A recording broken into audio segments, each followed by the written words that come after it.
Welcome to Hashtag Blues, Mashlag News, news with a tash of hag.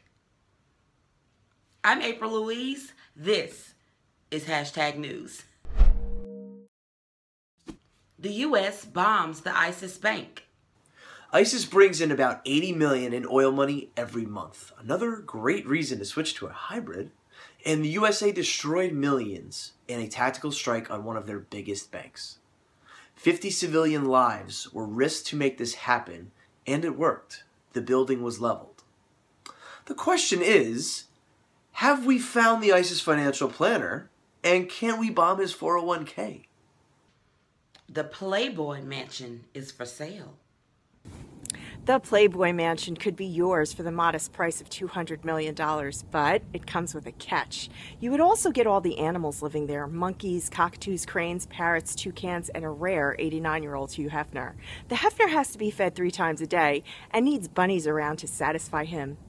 This was Irene Perez reporting to you live with my bunny costume on, but it's too cold not to have my coat on. Sorry, fellas. The Chinese have invested heavily in Grindr.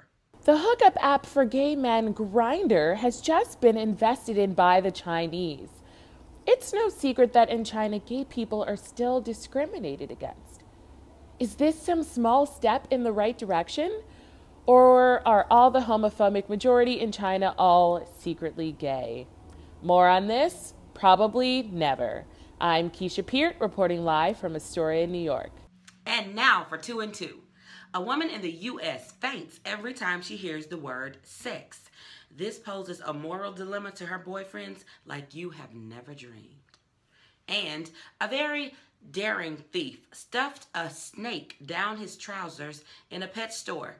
I'm sure he was hoping the boa would constrict a little more. And that's Hashtag News for today. See ya.